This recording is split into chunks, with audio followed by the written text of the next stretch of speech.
Yes, we are live now. Hello friends, this is Himanshi and welcome to Let's Learn.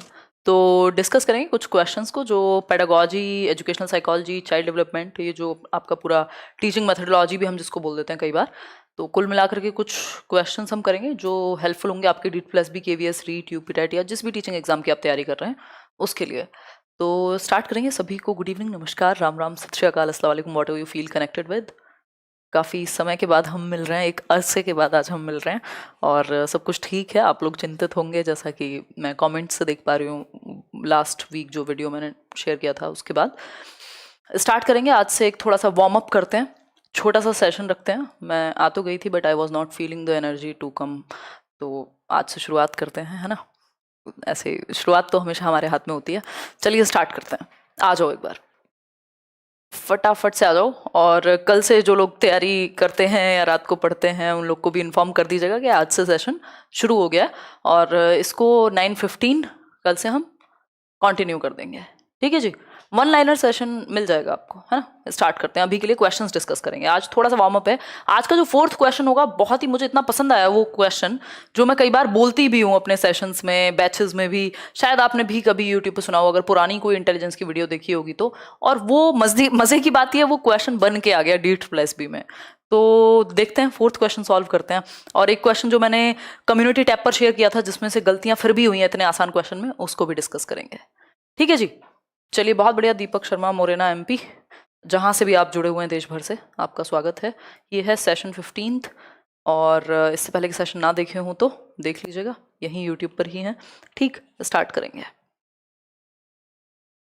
अगर हम बात करें, ये सेशन आपको पसंद आएगा ही, पसंद आए तो लाइक शेयर सब्सक्राइब आप कर दीजिएगा अगर नहीं किया हो तो।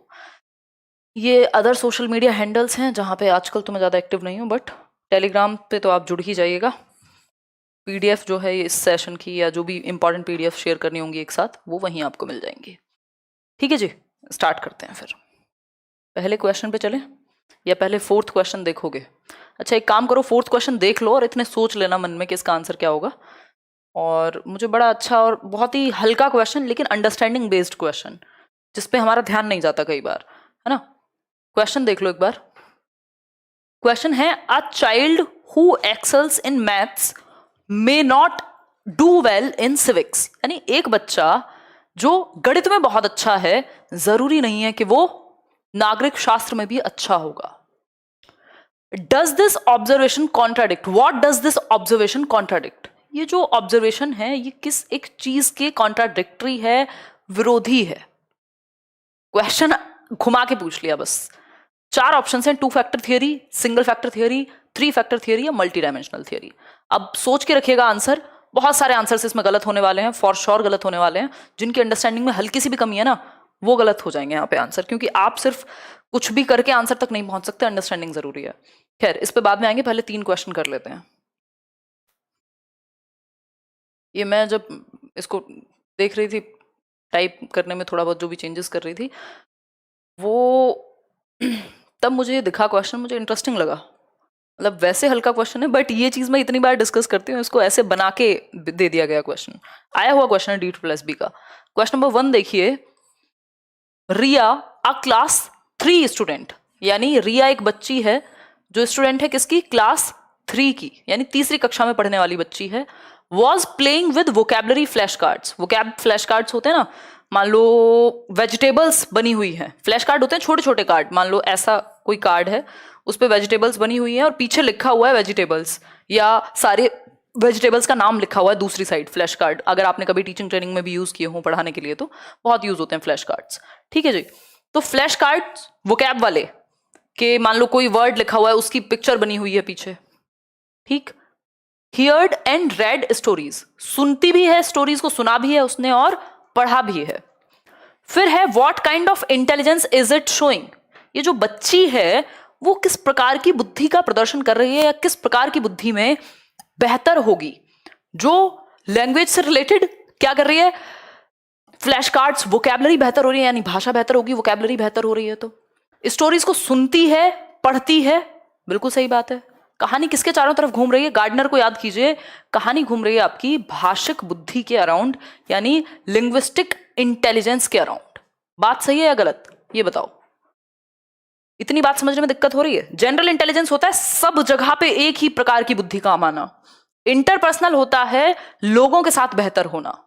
यहां लोगों की तो बात ही नहीं हो रही। लॉजिकल इंटेलिजेंस होता है गणित में, मैथ्स में, साइंस में, इनमें अच्छा होना, लॉजिक जहां पे यूज हो। ठीक, और लॉजिक किस हिस्से से जुड़ा हुआ है हमारे ब्रेन के? लेफ्ट ब्रेन से, लेफ्ट हेमिस्फेयर से लॉजिक जुड़ा हुआ है, जिसमें लैंग्वेज भी है, और राइट हेमिस्फेयर से हमारी क्रिएटिविटी जुड़ी हुई है। ये आज हम बैच में भी डिस्कस कर रहे थे। जनरल इंटेलिजेंस होगा नहीं क्योंकि ये भाषा के बारे में है। आंसर क्या होगा? लिंग्विस्टिक इंटेलिजेंस, यानी भाषाई बुद्धि या भाषिक बुद्धि। किसकी थियरी है ये? Multiple intelligence frames of mind करके एक बुक आई थी 1983 में। किसकी? हार्वर्ड गार्डनर की, एक अमेरिकी मनोवैज्ञानिक हैं, अभी भी जीवित हैं। ठीक, लिंग्विस्टिक इंटेलिजेंस यानी भाषा में अच्छी है बच्ची, क्योंकि उसको भाषा पढ़ना, उसको भाषा सुनना, वोकैबलरी को समझना बहुत पसंद है, यानी लैंग्वेज में अच्छी है। ठीक, तो लिंग्विस्टिक इंटेलिजेंस उसके अंदर पाई जाएगी। जो बहुबुद्धि का सिद्धांत है गार्डनर का, 8 प्रकार की बुद्धि की जिसमें बात होती है, उसी से संबंधित ये एक क्वेश्चन है। आगे बढ़ेंगे इसी बात पे, होपफुली समझ में आ गई होगी। अगर आप बात करें जनरल इंटेलिजेंस का, तो ये जो एल्फ्रेड बिने का सिद्धांत है, सामान्य बुद्धि कह लीजिए। हालांकि उन्होंने सामान्य बुद्धि का मतलब एक फैक्टर से बात की थी, हालांकि इस वर्ड का जो यूज है वो स्पीयरमैन कर रहे हैं। ठीक, कि मतलब एक बुद्धि जो आपके हर काम में काम आए। इंटरपर्सनल है, जैसे जो लोग सोशली बड़े अच्छे होते हैं एक दूसरे के साथ, जैसे इवन हमारे पॉलिटिशियंस से लेकर के, या जो लोग सोशली दोस्त बनाने में अच्छे होते हैं, वो लोग इंटरपर्सनल में आ जाएंगे। लॉजिकल जो मैथ्स में, साइंस में और रीजनिंग वगैरह में अच्छे होंगे। आगे बढ़ेंगे क्वेश्चन नंबर 2 पे। क्वेश्चन नंबर 2 है, who was more interested teaching through social dialogue? Who was more interested in teaching through social dialogue, यानी सामाजिक वाक के थ्रू या सामाजिक संवाद के थ्रू समझाने में, पढ़ाने में कौन ज्यादा इंटरेस्टेड था? मेरी थियरी की वीडियोस चैनल पर भी हैं, यहाँ लेट्स लर्न पे भी, थोड़ी सी पुरानी हो गई हैं, मैं बीच बीच में नई भी कराती रहती हूँ, है ना, और बैचेस में भी हैं जो करियर लैब पे चलते हैं, तो आप बिल्कुल देख सकते हैं। यूट्यूब पे भी प्लेलिस्ट बनी हुई है, देख सकते हैं आप, कोई दिक्कत नहीं है। आंसर कीजिए इसी बात पे, who was more interested teaching through social dialogue? SCL, समाज यानी सोसाइटी या social aspect, C for culture यानी सांस्कृतिक एस्पेक्ट, और आपका लैंग्वेज। ये 3 चीजों की बात किसने की है? SCL। किसकी याद आ रही है? चॉम्स्की की। चॉम्स्की ने सोशल डायलॉग के थ्रू पढ़ाने पे बात नहीं की, लैंग्वेज एक्विजिशन डिवाइस की स्पेसिफिकली बात की है। हम व्यक्तियों में, इंसानों में एक क्षमता पाई जाती है कि हम भाषा को सीख सकते हैं, हमारे अंदर आंतरिक क्षमता है, ये चॉम्स्की कहते हैं। ठीक, पढ़ाना कैसे ये चॉम्स्की नहीं कह रहे हैं। पियाजे का तो कोई दूर दूर तक संबंध नहीं है। सोशल डायलॉग को उन्होंने महत्व नहीं दिया, सोशल एस्पेक्ट को महत्व दिया है थोड़ा सा, लेकिन डायलॉग यानी लैंग्वेज को महत्व नहीं दिया पियाजे ने, अगर मैं बात करूं। गार्डनर तो बिल्कुल नहीं होंगे, मल्टीपल इंटेलिजेंस की थ्योरी है इनकी। तो यहां बात है वाइगॉस्की की। जब भी सामाजिक संवाद या सामाजिक अंतःक्रिया या अन्योन्य क्रिया यानी सोशल इंटरेक्शन की यदि बात आती है, तो हम सीधा वाइगॉस्की के पास जाते हैं। ये कहते हैं बच्चा समाज और संस्कृति से सीखता है इंटरैक्ट करके। एज मैटर नहीं करती इनके लिए एक्सपोजर मैटर करेगा। इनके लिए जो माहौल है, जिस समाज और संस्कृति का वो हिस्सा है, ग्रुप्स में सीखेगा बच्चा, एक दूसरे से सीखेगा बच्चा, मोर नॉलेजेबल अदर से सीखेगा बच्चा।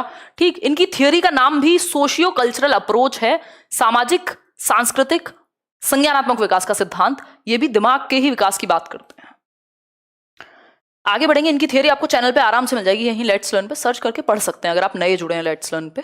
आगे बढ़ेंगे क्वेश्चन नंबर 3 पे। बिल्कुल तेजी से नहीं चलेंगे, शांति से समझेंगे, क्योंकि कुछ लोग नए भी जुड़ते हैं, मैं कई बार ज्यादा स्पीड में चली जाती हूँ। क्वेश्चन नंबर 3 देखिए, who proposed the multi factor theory of intelligence? इस क्वेश्चन को थोड़ा ध्यान से पढ़िएगा, हिंदी में भी और इंग्लिश में भी। बुद्धिमानी के बहुआयामी सिद्धांत को किसके द्वारा प्रस्तावित किया गया था? अब कई लोग कहेंगे ये तो खराब हिंदी लिखी है आपने। पेपर में ये क्वेश्चन आया हुआ है, आपके ऑफिशियल पेपर में, DEET+B PRT में, और हर जगह पूछा जा सकता है, क्योंकि ये टॉपिक कॉमन है। इंटेलिजेंस को आप टीचिंग एग्जाम के किसी पेपर से हटा नहीं सकते। ऐसा कोई एग्जाम नहीं है जहां बुद्धि ना पूछा जाता हो। DEET+B PRT में पूछा हुआ है, एज इट इज इसी भाषा में लिखा हुआ है। ट्रांसलेशन में गड़बड़ पेपर में भी मिल जाती है, इसका मतलब ये है। अब इसमें गड़बड़ कहां है? बुद्धिमानी के बहुआयामी सिद्धांत। क्वेश्चन में लिखा है बहुआयामी, which translates to multi dimensional aspect और थियोरी। मल्टी डायमेंशनल थियोरी है किसकी? गिलफर्ड की। बट इन्होंने आंसर क्या दिया हुआ है? E.L. थॉर्नडाइक। अब ये गड़बड़ हो गई, तो हिंदी वाले विशेष ध्यान रखें जिनका हिंदी मीडियम है, जब पेपर देने जाएं तो इंग्लिश वाली साइड भी चेक कर लें किसी किसी क्वेश्चन की, नहीं तो दिक्कत आ सकती है। E.L. थॉर्नडाइक आंसर है, इसका मतलब इंग्लिश में जो ट्रांसलेशन दिया हुआ होगा वो मल्टी फैक्टर थियरी दिया होगा। ठीक, multi factor theory, multiple factors होते हैं बुद्धि में, मैंने आपको समझाया भी हुआ है अगर आपने थियरी मुझसे कभी डिस्कस की होगी। जैसे एक दीवार में, एक वॉल में ब्रिक्स सेट होती है इंडिपेंडेंटली, वैसे ही ये फैक्टर्स काम करते हैं एक साथ और इंडिपेंडेंटली भी। ये थॉर्नडाइक कहते हैं।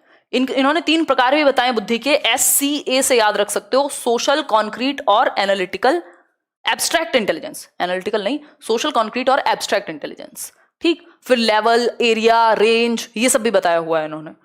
तो मल्टी फैक्टर थियरी, इसको मैंने एज इट इज इसीलिए लिखा है कि पेपर में गड़बड़ है इस क्वेश्चन को लेकर के। इंग्लिश में मल्टी फैक्टर है, हिंदी में बहुआयामी है। अगर यहां मल्टी फैक्टर की जगह मल्टी डायमेंशनल होता तो आंसर जेपी गिलफर्ड हो जाता, ए ऑप्शन। और एक बात ध्यान रखिएगा, जब भी कंफ्यूजन हो, एग्जाम्स में भी ये साफ साफ लिखा हुआ है कि जो इंग्लिश की साइड है ना वो फाइनल मानी जाएगी, यदि कोई मिसप्रिंटिंग है तो भी। तो आप इंग्लिश के क्वेश्चन को पढ़ के फाइनल आंसर करें। ठीक, बहुकारक होना चाहिए था कायदे में वहां। और ये मैंने क्वेश्चन पूछा भी था कम्युनिटी टैब पे, तो कई लोगों ने आंसर दे दिया मल्टीपल इंटेलिजेंस थॉर्नडाइक की थियरी है, जबकि थॉर्नडाइक की थियरी मल्टी फैक्टर है। मल्टीपल इंटेलिजेंस गार्डनर की थियरी है। Multi dimensional intelligence JP Gilford की थियरी है। ग्रुप फैक्टर थियरी, जिसको प्राइमरी मेंटल एबिलिटीज बोला जाता है, वो थर्स्टन ने दी है। इंटेलिजेंस को ढंग से पढ़िए, मल्टीपल टाइम्स पढ़िए, तभी जाके कंफ्यूजन क्लियर होगी आपकी। कोई कह रहा है डी होगा, और इतने कॉन्फिडेंस से लिखते हैं कई लोग तो जिसकी हद नहीं है। मल्टी डायमेंशनल लिखा है या नहीं लिखा, मल्टी फैक्टर लिखा है, मल्टी फैक्टर लिखा है, मल्टीपल इंटेलिजेंस होता, बहुबुद्धि होता, बहुतत्व नहीं, तब जाके ये आंसर होता। अगर यहां मल्टीपल इंटेलिजेंस लिखा होता, मल्टी फैक्टर में नहीं होगा। मल्टी फैक्टर थॉर्नडाइक ने दी है, ऐसी गलती ना करें। ऑप्शन बी, ये आसान क्वेश्चन अगर आप गलत करेंगे पेपर में तो गड़बड़ हो जाएगी फिर मेरिट में आने में। क्वेश्चन नंबर 4 देखिए, a child who excels in maths may not do well in civics. यानी एक बच्चा जो मैथ्स में एक्सेल करता है, बहुत बढ़िया, फर्स्ट क्लास एकदम 90% या जो भी इतना अच्छे नंबर लेकर के आता है, या अच्छे से बहुत बेहतर करता है मैथ्स में, आप उससे कभी किसी क्विज में उसको इन्वॉल्व कर दो, किसी ओलंपियाड में ले जाओ, बढ़िया करता है मैथ्स के अंदर। ठीक, लेकिन जरूरी नहीं है कि वो सिविक्स यानी नागरिक शास्त्र में भी अच्छा करे। What does this observation contradict? ये जो ऑब्जर्वेशन है, ये जो अवलोकन है, ये जो ऑब्जर्व किया है, ये किस एक थियरी को कॉन्ट्राडिक्ट करता है? किसकी बात का कॉन्ट्राडिक्शन है, विरोध है? फटाफट से बताओ। पहला ऑप्शन है 2 factor theory of intelligence, single factor theory of intelligence, 3 factor theory of intelligence, या multi dimensional theories of intelligence. बहुत ही अच्छा लग रहा है जो लोग आंसर बी कर पा रहे हैं, डी तो कतई नहीं होगा। मल्टी डायमेंशनल मैंने आपको बताया हुआ है, स्ट्रक्चर ऑफ इंटेलिजेंस, जिसको हम 3D मॉडल ऑफ इंटेलिजेंस भी कह देते हैं।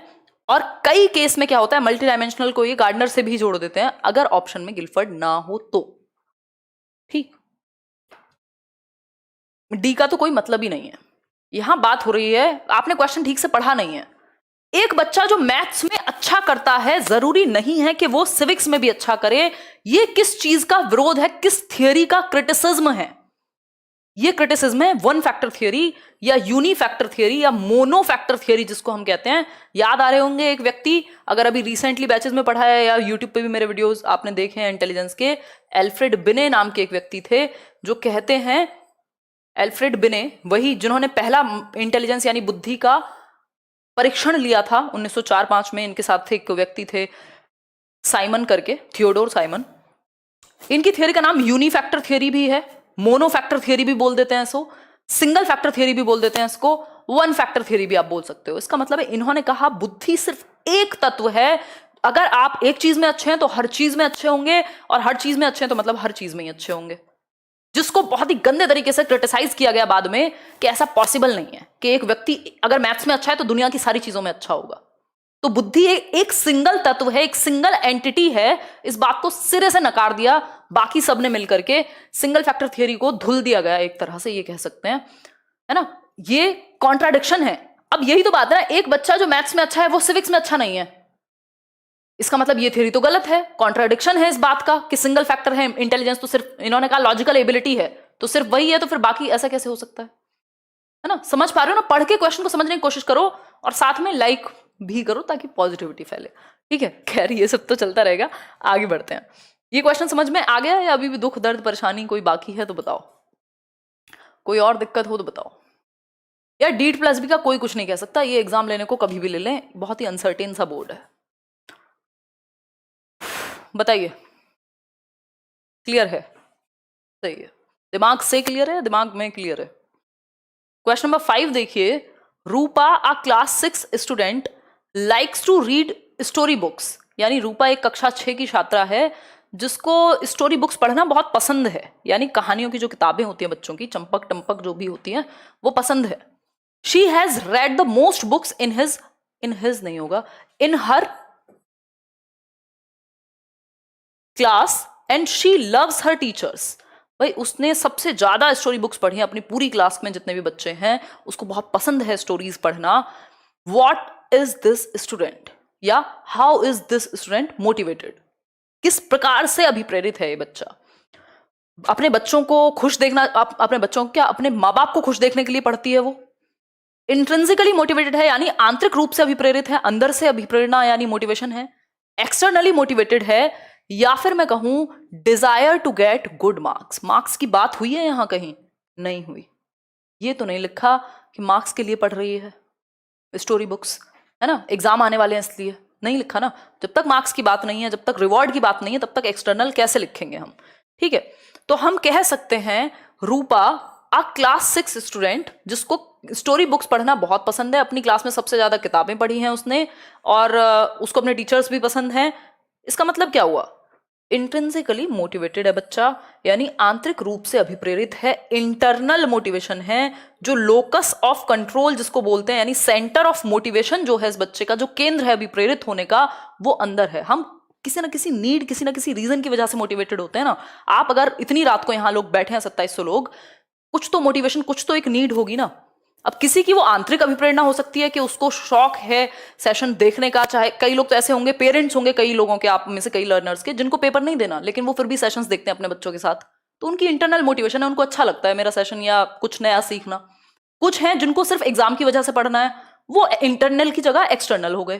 ठीक, तो या तो किसी ना किसी वजह से तो हम अभिप्रेरित होते हैं, या तो इंटरनल है या तो एक्सटर्नल है। यदि इंटरनल है तो बहुत बेहतर है, क्योंकि सिर्फ आप नंबर या सैलरी के लिए काम नहीं कर रहे, आपके अंदर एक, इसको पॉजिटिव मोटिवेशन भी बोलते हैं इंटरनल को।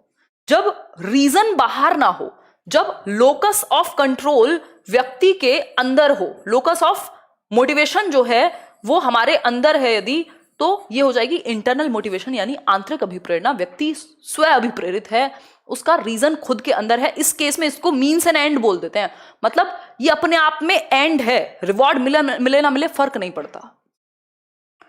तो बी ऑप्शन सही है। एक्सटर्नली तब होता जब यहां ये लिखा होता कि टीचर से रिवॉर्ड मिलेगा, नंबर मिलेंगे, प्राइज मिलेगा, माँ बाप से खुशी मिलेगी, कुछ भी एक्स्ट्रा होता, तब जाकर के हम इसको किसी और ऑप्शन से जोड़ सकते थे। आगे बढ़ेंगे क्वेश्चन नंबर 6 की तरफ। What does the play-way method develop in students?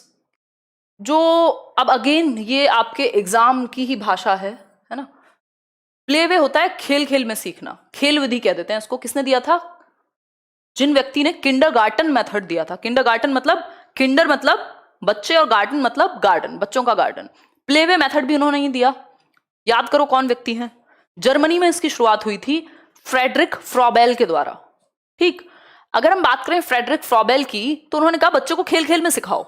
बात यहां ये हो रही है खेल खेल में सिखा के डेवलप क्या होगा, विकास, किस चीज को हम विकसित कर पाएंगे यदि हम प्लेवे के थ्रू सिखाते हैं, खेल खेल में सिखाते हैं बच्चों को इन्वॉल्व करके। सिर्फ कॉग्निटिवली यानी उनका संज्ञानात्मक, उनका दिमाग से संबंधित विकास होगा, सिर्फ शारीरिक विकास होगा, सिर्फ सामवेगिक विकास होगा, या फिर सभी प्रकार का हो जाएगा। भाई संज्ञानात्मक यानी कॉग्निटिव, इमोशनल यानी इमोशंस का, भावनाओं का हमारे विकास होगा, या फिर फिजिकल डेवलपमेंट यानी शारीरिक विकास भी होगा। और अगर यहाँ सोशल भी लिखा होता तब भी वो सही होता। गेम्स के थ्रू बच्चे सबसे ज्यादा सीखते हैं। अगर मैं बात करूं बच्चे का सभी प्रकार का विकास, मान लीजिए एक गेम है वोकैबुलरी से रिलेटेड, कोई और गेम है, अंताक्षरी है, अंताक्षरी में तो खैर फिजिकल नहीं हो रहा, हालांकि यहाँ लिखा नहीं हुआ, ठीक, उसमें भी हो सकता है चल के फिर के किसी को एक्शन करके कुछ बताना हो। तो अलग अलग जब गेम है तो फिजिकली भी इन्वॉल्व है बच्चा, है ना। वो अगर मैं बात करूं फिजिकली इन्वॉल्व है, कॉग्निटिवली भी इन्वॉल्व है, क्योंकि उसको सोचना पड़ेगा कि मुझे, मान लो खो खो ही खेल रहे हैं तो वहां पे भी, या छोटे छोटे गेम्स होते हैं बच्चों के बहुत सारे जिसमें पजल कुछ लगाना है, तो वो फिजिकली भी इन्वॉल्व है, दिमाग का भी यूज कर रहा है, कौन सा कलर कहाँ लगाऊं, है ना। इमोशनली भी वो इन्वॉल्व है कि मुझे इससे जीतना है, हारना है, तो वो एक्सेप्ट करना भी आएगा, ग्रुप में काम करना भी आएगा। तो गेम्स के थ्रू हम बहुत कुछ सीखते हैं। तो सभी प्रकार का विकास, 4 प्रकार होते हैं विकास के mainly, PCSE, physical, cognitive, social और इमोशनल। ये सभी प्रकार से बच्चा गेम्स में विकसित होता है प्ले वे के थ्रू। और यही कहते हैं कि टीचर क्या है, फ्रॉबेल कह रहे हैं, एक स्टेज सेटर है। हमें बच्चे को एक पौधे की तरह ट्रीट करना है, जिसको हम खाद डालते हैं, जिसको अच्छा एनवायरनमेंट देते हैं, बट वो बढ़ता अपने पेस पे है। तो ये चाइल्ड सेंटर्ड मेथड है, एक तरह से बच्चे को सेंटर में रखा जाता है इस मेथड के तहत। क्वेश्चन नंबर 7 देखिए एक बार। टाइमर लगाएंगे टाइमर, टेंशन मत लो। हु पॉपुलराइज्ड लर्निंग मशीन्स या मशीन लर्निंग या प्रोग्राम्ड लर्निंग, अगर मैं कहूं तो किसने पॉपुलराइज किया शिक्षण यंत्रों को शिक्षण में। अभी आपको खुद समझना होगा दिमाग लगा के, ये क्वेश्चन टेढ़ा सा पूछ लेते हैं, कई बार आसान क्वेश्चन को मुश्किल बना देते हैं जबरदस्ती, ठीक है जी। तो पहला ऑप्शन है थॉर्नडाइक, फिर है स्किनर, फिर है मारिया मोंटेसरी, फिर है प्याजे। बताइए क्वेश्चन क्या है। मशीन लर्निंग, प्रोग्राम्ड लर्निंग, शिक्षण यंत्र, व्यक्ति हैं स्किनर। तुक्के मत लगाओ, मारिया मोंटेसरी तो अलग तरह की बात करते हैं, वो बच्चों को खेल करके, या बहुत सारे उनके तरीके हैं जो बात का, मोंटेसरी मेथड भी है, छोटे बच्चों के लिए होता है। यहां बात हो रही है मशीन लर्निंग की, यहां बात हो रही है प्रोग्राम्ड लर्निंग की, प्रोग्राम्ड इंस्ट्रक्शन की, कि बच्चा खुद प्रोग्रामिंग के थ्रू सीखे, अलग अलग सॉफ्टवेयर के थ्रू सीखे। ये बात स्किनर की थी। प्रोग्राम्ड इंस्ट्रक्शन करके इनका एक मेथड है, जिसमें बच्चा सेल्फ पेस पे सीखता है, स्व लर्निंग होती है इसमें, ठीक है। इतनी बात क्लियर है, इतनी बात क्लियर है या नहीं क्लियर है, ठीक है। ऐसी गड़बड़ मत करो। देखो लैंग्वेज घुमा के पूछी जा सकती है, लेकिन आपके बेसिक्स वही रहने वाले हैं। क्वेश्चन नंबर 8 देखिए, which of the following is the science of effective teaching, यानी निम्न में से कौन सा प्रभावी शिक्षण का विज्ञान है। साइंस ऑफ इफेक्टिव टीचिंग, देखो अफेक्टिव और इफेक्टिव में डिफरेंस है, बहुत बार मैं ये कहती रहती हूँ। इफेक्टिव का मतलब है बेहतर, अफेक्टिव का मतलब है प्रभावित करने वाला। यहां बात हो रही है प्रभावी, यानी अच्छे शिक्षण की साइंस। मैंने कई बार ये डिस्कस किया हुआ है आपके साथ, science of teaching, art of teaching क्या कहलाती है। बहुत तेजी से आंसर कर रहे हो, गड़बड़ कर जाओगे जल्दी में। अडल्ट एजुकेशन का तो इससे कोई नाता ही नहीं है दूर दूर तक, प्रौढ़ शिक्षा का। साइकोलॉजी होता है मन का विज्ञान, जिसको हम आज की डेट में बिहेवियर की स्टडी कहते हैं। अगर आपने स्कूल्स ऑफ साइकोलॉजी वाला वीडियो देखा होगा यहाँ लेट्स लर्न पे भी, तो आपको ये बात पता होगी। साइकोलॉजी डायरेक्टली टीचिंग की बात तो है हुई नहीं, ये तो साइकोलॉजी तो प्योर साइंस अलग हो सकती है साइकोलॉजी, ठीक। सोशियोलॉजी समाज से संबंधित है, समाज शास्त्र है। अब या तो ऑप्शन साइकोलॉजी है, जो कई लोग बहुत जल्दी में आंसर कर दे रहे हैं गलत, और या फिर पेडागोजी है। जब भी बात टीचिंग की आए, शिक्षण शास्त्र की आए, पढ़ाया कैसे बेहतर जाएगा, ये पेडागोजी का हिस्सा है। पेडागोजी का हिस्सा है कि पढ़ाया बेहतर कैसे जाएगा, कौन से वो मेथड्स होंगे जिनके थ्रू बेहतर हम सिखा सकते हैं। साइंस ऑफ टीचिंग इसको कह दिया जाता है, साइंस ऑफ टीचिंग मतलब किस तरह से पढ़ाएं, कौन से मेथड्स, कहां पे साइकोलॉजी यूज करना है, ये सब इसी के अंदर आएगा। साइकोलॉजी तो प्योर साइकोलॉजी होगी, ये तो एजुकेशनल साइकोलॉजी भी नहीं लिखा जो एक बार को आप तुक्का भी लगा देते, ठीक। साइंस ऑफ टीचिंग या आर्ट ऑफ टीचिंग भी कई लोग इसको कह देते हैं। पेडागोजी बना है, एक वर्ड है पेडागॉग। पेडागॉग, पेडागॉग का मतलब होता है, टीचर को कहते हैं पेडागॉग, जो लीड करेगा बच्चे को एक तरह से, ठीक है जी। तो आंसर होगा पेडागोजी। साइंस ऑफ टीचिंग या आर्ट ऑफ टीचिंग किस तरह से बात आ जाए कभी, तभी तो हम पेडागोजी पढ़ रहे हैं ना यहाँ पे, इसमें सब कुछ इन्वॉल्व हो गया फिर आपका। क्वेश्चन नंबर 9 देखिए एक बार। Question number 9 says, according to Piaget's cognitive development theory, यानी पियाजे की संज्ञानात्मक विकास के सिद्धांत के अनुसार, a child is capable of logical thinking. ये वर्ड बहुत ही सुंदर, बहुत ही प्यारा। लॉजिकल थिंकिंग किस पीरियड में आती है, बहुत ज्यादा पूछा जाता है ये क्वेश्चन। लॉजिकल थिंकिंग का मतलब है तार्किक सोच या तार्किक चिंतन जिसमें बच्चा तर्क का इस्तेमाल करे? बताइए। और अगर मैं इसमें आपको हिंट देना चाहूं तो हम कह सकते हैं इंडक्टिव तर्क या इंडक्टिव थिंकिंग या इंडक्टिव रीजनिंग का इस्तेमाल करना शुरू कर दे एटलीस्ट। ये पीरियड होगा आपका कॉन्क्रीट ऑपरेशनल 7 से 11 वर्ष। अगर यहां एब्स्ट्रैक्ट लॉजिक लिखा होता, अमूर्त विचार लिखा होता, तो ये फॉर्मल ऑपरेशनल हो जाती 11 साल के बाद। अगर सिर्फ लॉजिकल थिंकिंग लिखा हुआ है, समझ लीजिए इस चीज को, अगर सिर्फ लॉजिकल थिंकिंग लिखा हुआ है या फिर इंडक्टिव थॉट यानी आगमनात्मक चिंतन लिखा हुआ है, इंडक्टिव थॉट लिखा हुआ है, या कॉन्क्रीट, कॉन्क्रीट का मतलब होता है जिन चीजों को हम छू के देख सकते हैं, टच या फील कर सकते हैं, इन तीनों में से कुछ भी है तो आंसर होगा कॉन्क्रीट ऑपरेशनल। कॉन्क्रीट का मतलब है बच्चे का दिमाग जिन चीजों को वो देख सकता है, समझ सकता है, उन पे तर्क करने लग जाएगा। जैसे ये पेन क्या है? कॉन्क्रीट मटेरियल है, ये वॉच कॉन्क्रीट मटेरियल है, मैं भी एक कॉन्क्रीट मटेरियल हुई, मटेरियल नहीं होंगी मैं, है ना, इंसान हुई, ठीक, ये एक कॉन्क्रीट मटेरियल है जिसको आप टच कर सकते हो। आपका फोन जिसमें ये सेशन देख रहे हैं वो एक कॉन्क्रीट मटेरियल है। एब्स्ट्रैक्ट क्या है? जिन चीजों को हम डायरेक्टली टच ना करके हमारे आइडियाज में है वो।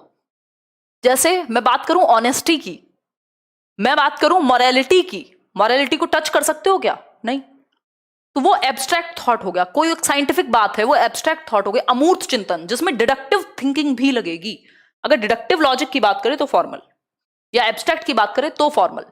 अगर लॉजिक की खाली बात करें, इंडक्टिव की बात करें, कॉन्क्रीट की बात करें तो मूर्त संक्रियात्मक। 4 स्टेजेस हैं प्याजे की।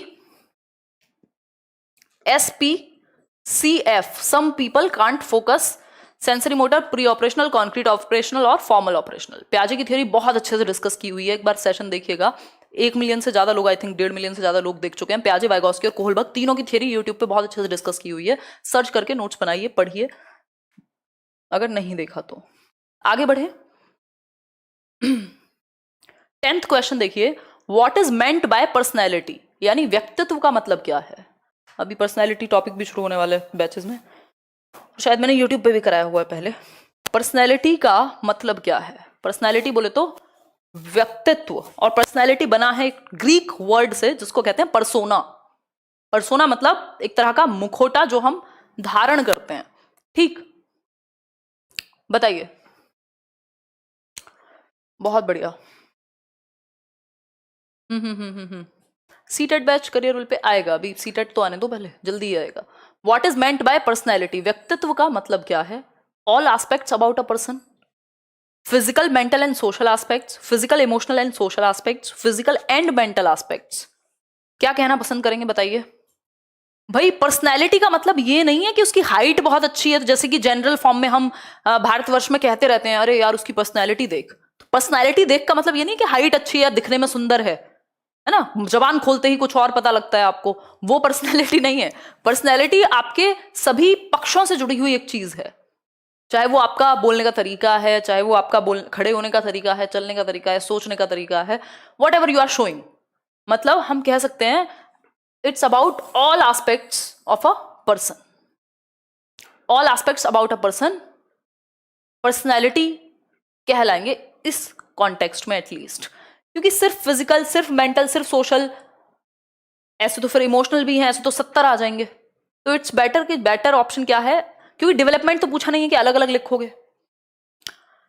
तो ऑल एस्पेक्ट्स एक व्यक्ति के सभी पक्षों को, चाहे वो उसका व्यवहार पक्ष हो, चाहे वो उसका इमोशनल एस्पेक्ट हो, चाहे वो उसका संज्ञानात्मक यानी संज्ञान यानी कॉग्निशन से संबंधित हो, चाहे फिजिकल अपीयरेंस से संबंधित हो, चाहे उसकी वाइब्स से संबंधित हो, है ना, वाइब्स से नहीं, वाइब्स नहीं बोल रही हूँ, वाइब्स बोल रही हूँ, ठीक है, वो जो एक एनर्जी है, मजाक कर रही हूँ, खैर कोशिश कर रही हूँ मैं बहुत ही बेकार जोक्स क्रैक करने की। खैर, तो ये कुछ 10 क्वेश्चंस थे। आज मैंने कहा था वार्म अप ही रखेंगे, एक छोटा सा सेशन रखेंगे ताकि शुरुआत हो जाए। 1 हफ्ते के आसपास हो चुका है, हम लोग मिले नहीं है, क्या कर सकते हैं जब चीज़ें कंट्रोल में नहीं होती। कुछ आउट ऑफ 10 कितने ठीक हुए वो आप कमेंट सेक्शन में बता दीजिएगा। ये PDF आपको टेलीग्राम चैनल पे मिल जाएगी। और क्या, और कुछ नहीं, मैं जाके सोती हूँ। मैंने एक्सरसाइज शुरू की है कल से, बहुत ही मुद्दतों के बाद, और आप लोग जो है एक पॉजिटिव विश कीजिएगा कि मैं एक्सरसाइज कंटिन्यू कर पाऊँ। बहुत ज़्यादा ज़रूरत है इस टाइम पे, दिमाग और शरीर दोनों के लिए। चलो फिर 7 नंबर में दिक्कत है, चलो मैं एक बार फिर से डिस्कस कर लेती हूँ क्या दिक्कत है, और कहीं कोई दुख दर्द आज के 10 क्वेश्चंस में हो तो बता दीजिए। Good night. कोई भी आपके विचार हो तो आप कमेंट सेक्शन में बता सकते हैं। ये पीडीएफ आपको टेलीग्राम चैनल पे मिल जाएगी। अगर आप इंस्टाग्राम पे भटकते रहते हैं तो आप फॉलो भी कर सकते हैं। Same goes with Facebook page. And be your own constant, मतलब अपने साथ बने रहें मुश्किल समय में, अच्छे समय में। कुछ कुछ चीज़ें प्लानिंग शुरू होगी, 2 मिलियन जैसे ही होंगे आपको कुछ सरप्राइज जैसा मिलेगा, है ना। तो अभी तो आप लाइक शेयर और सब्सक्राइब कराइए ताकि 2 मिलियन पे हम डिस्कस कर सकें। खैर 7th क्वेश्चन में किसी को डाउट है एक बार मैं वो देख लेती हूँ। Who popularised learning machines in classrooms. देखो इसकी ना लैंग्वेज इन्होंने ट्रांसलेशन में गड़बड़ हुई है। मशीन लर्निंग या प्रोग्राम्ड इंस्ट्रक्शन यानी सॉफ्टवेयर का यूज। प्रोग्राम्ड इंस्ट्रक्शन जिसको स्किनर के द्वारा एक तरह से पॉपुलराइज किया गया, बहुत ज्यादा यूज किया गया। प्रोग्राम्ड इंस्ट्रक्शन में क्या होता है, एक सॉफ्टवेयर है, मान लो कोई बच्चा है वो सीखेगा खुद से, उसमें उसके सामने एक प्रॉब्लम आएगी, अगर वो प्रॉब्लम सॉल्व कर पाता है, उसके लेवल की है, तो नेक्स्ट लेवल की प्रॉब्लम आएगी, यानी सेल्फ लर्निंग हो रही है। और अगर वो प्रॉब्लम सॉल्व नहीं कर पा रहा तो उससे कम लेवल की या हिंट मिलेगा उसे कि वो खुद सॉल्व कर पाए, तो सेल्फ लर्निंग होती है प्रोग्राम्ड इंस्ट्रक्शन में। या मशीन लर्निंग कहना इसको थोड़ा सा गलत होगा, बट अब यही भाषा क्वेश्चन में यूज की गई है तो हमें ऐसे भी समझना पड़ेगा इसको कि ये ऐसे भी पूछा जा सकता है। बाकी अगर वैसे भी देखोगे तो प्याजे का मशीन लर्निंग से या प्रोग्राम्ड इंस्ट्रक्शन से कोई संबंध नहीं। मारिया मॉन्टेसरी बहुत पहले जा चुकी हैं, मशीन लर्निंग की दूर दूर तक बात नहीं होती थी उस समय। थॉर्नडाइक का भी इस बात से कोई मतलब नहीं है, ठीक, स्किनर ही है। ये मैं पहले भी डिस्कस कर चुकी हूं आपके साथ। चलिए फिर, प्राउड ऑफ यू दीदी। अच्छा धन्यवाद। आज के लिए इतना ही रखें। कोई कह रहा है सीटेट का नोटिफिकेशन आ गया। ऐसी ऐसी अफवाहें आप लोग उड़ा देते हो कई बार, तो आ जाना चाहिए था, बट अगर नहीं आया तो कुछ और सोचने की ज़रूरत है फिर हमें अभी, क्योंकि अब तो आना ज़रूरी था।